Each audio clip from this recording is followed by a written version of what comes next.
Two adjacent angles of a parallelogram have equal measure. Find the measure of each of the angles of the parallelogram. एक parallelogram के दो adjacent angles का measurement equal है तो find करेंगे कि उस पैरेललोग्राम का हर एक एंगल कितने डिग्री का होगा। तो सपोज करो यहाँ पर एक पैरेललोग्राम जिसको हमने नाम दे दिया ABCD। अब अकॉर्डिंग टू क्वेश्चन इस पैरेललोग्राम के दो एडजेसेंट एंगल इक्वल हैं। जैसे हमने ले लिया यहाँ angle A and angle B, तो ये दोनों एंगल एडजेसेंट एंगल हैं और दोनों का मेजरमेंट इक्वल है अकॉर्डिंग टू क्वेश्चन। तो यहाँ हम लेट कर लेते हैं हर एक एडजेसेंट एंगल को A, और यहाँ हमें लैंग्वेज में लिखना है कि लेट टू एडजेसेंट एंगल्स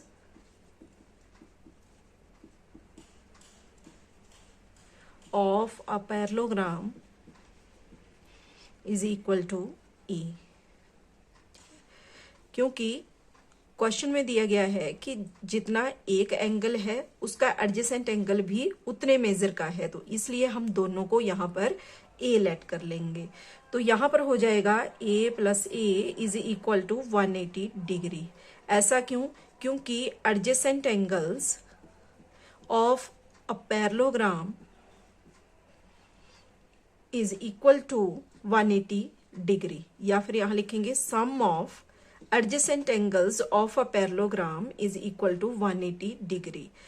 तो A प्लस A हो गया यहाँ पर 2A is equal to 180 degree. A is equal to 180 upon 2 cut करेंगे तो A की वैल्यू हो गई यहाँ पर 90 डिग्री। तो अगर यहाँ A 90 है तो इसका दूसरा एंगल एडजेसेंट एंगल भी 90 होगा। अब इसके जो अपोजिट में एंगल है एंगल C, वो भी यहाँ पर 90 डिग्री का होगा।